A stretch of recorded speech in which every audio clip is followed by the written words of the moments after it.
नमस्कार, आप देख रहे हैं नित्य न्यूज टीवी। आई रुख करते हैं उत्तर प्रदेश की कुछ खास खबरों पर। आपको बता दें, उत्तर प्रदेश के कन्नौज जिला की छिबरामऊ तहसील के ब्लॉक सौरिक के अंतर्गत आज आरपी मेमोरियल पब्लिक स्कूल में हिंदी दिवस मनाया गया, जिसमें लेखन प्रतियोगिता व बच्चों ने हिंदी दिवस के उपलक्ष्य में हिंदी भाषण प्रतियोगिता का भी आयोजन हुआ, जिसमें बच्चों ने इतना सुंदर लेखन व हिंदी भाषण का आयोजन रहा, जिसमें बच्चों के उत्साह को देखते हुए अच्छा कार्य करने वाले सभी बच्चों को प्रधान आचार्य विवेक कुमार ने पुस्तक बांटकर बच्चों को सम्मानित किया।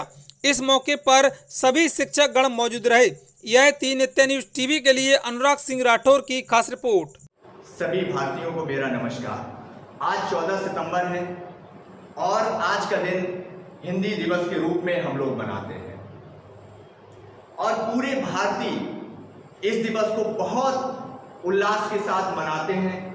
मैं इस हिंदी दिवस के उपलक्ष्य में 2 लाइनें से आपको बताने की कोशिश करूंगा।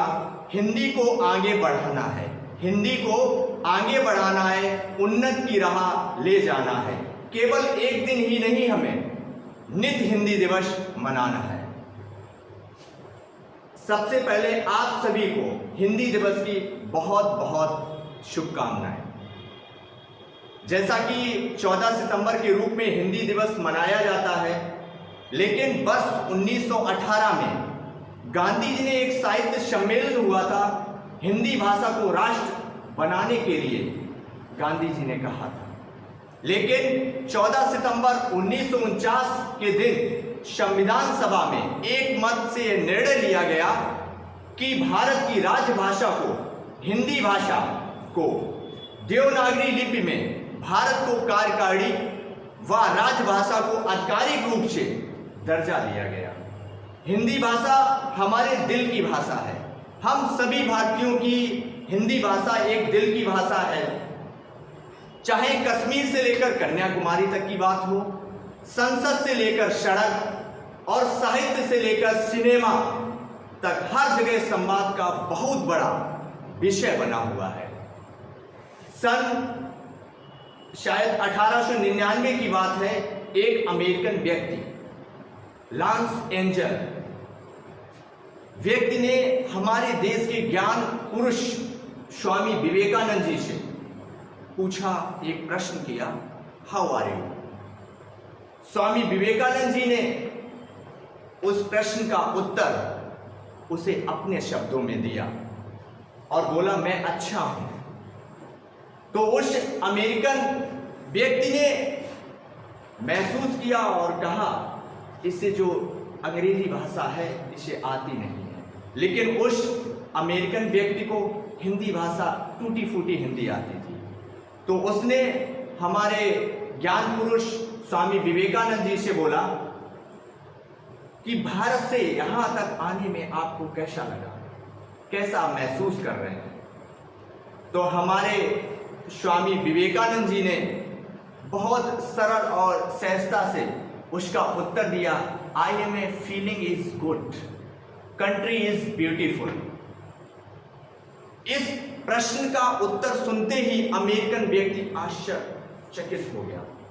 उसने स्वामी विवेकानंद जी से बोला कि जब मैंने आपसे प्रश्न इंग्लिश में किया तब आपने उस प्रश्न का उत्तर हिंदी में दिया, और जब मैंने उस प्रश्न को मैंने इंग्लिश में किया तब आप हिंदी में दे रहे, और जब हिंदी में किया तब आप इंग्लिश में दे रहे। ऐसा ही स्वामी विवेकानंद जी ने उससे कहा कि आपने जब हिंदी भाषा में हमसे प्रश्न किया, वो मेरी मातृभाषा है, और मैंने भी आपकी भाषा में आपको उस प्रश्न का उत्तर दिया।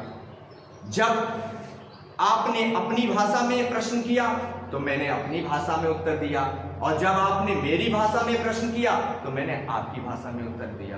तो स्वामी विवेकानंद जी का कहने का मतलब था कि मैं सभी भाषाओं का सम्मान करता हूं, लेकिन अपनी भाषा को कभी मैं नहीं देखना चाहता हूं कि मेरी भाषा को कोई ओछी निगाह से देखे। और हम इस बात के लिए मेरा दिल बहुत आहत होता है, हमारे देश की ही बेटे और बेटियां इस भाषा को एक पानीपुरी तक सीमित करती हैं। एक ठेला लगाने वाले व्यक्ति को बस यही उससे कल्पना करते हैं कि यही हिंदी भाषा को बोलता है, बाकी सब हिंदी भाषा को नहीं बोलते हैं। लेकिन ये सब हम सभी भारतीयों का दुर्भाग्य है कि हम लोग अन्य भाषाओं का सम्मान करें, लेकिन जो हमारी मातृभाषा है उस भाषा को हम कभी ना भूलें। हमें दयाराम स्वामी जी की कथन को याद आता है, भूल करना बुरा नहीं है, भूल करना बुरा नहीं है, लेकिन भूल करते रहना बुरा है। जाने अनजाने में हम लोग भाषा के नाम पर बांटने का कार्य करते हैं। आज हमारे देश की राजनीति जात के नाम पर, भाषा के नाम पर, क्षेत्र के नाम पर, धर्म के नाम पर बांटने का कार्य करती है। कहीं ना कहीं हम भारतीयों को इस धर्म जात के नाम पर बलि चढ़ाने का काम होता है। लेकिन इस दुनिया में बहुत सारे ऐसे लोग पड़े हैं। हिंदी और अवधी भाषा हमारी मातृभाषा है। अगर आपने इस भाषा पर कीचड़ उछाला तो आप समझ लेना आपने तुलसीदास, महादेवी वर्मा पर भी कीचड़ उछाला है। अगर आपने हिंदी भाषा, ब्रज भाषा को छोटा कहा है तो आप समझ लेना आपने सूरदास, रसखान जी सभी को छोटा कहा है। आपका ये उछाला हुआ कीचड़ सभी इन महान विभूतियों को, महान विभूति की कीर्ति को कहीं ना कहीं मैला करती है। तो आज से हम डर लें, हम सभी भाषाओं का सम्मान करेंगे, लेकिन अपनी कभी मातृभाषा को नहीं भूलेंगे। जय हिंद, जय भारत।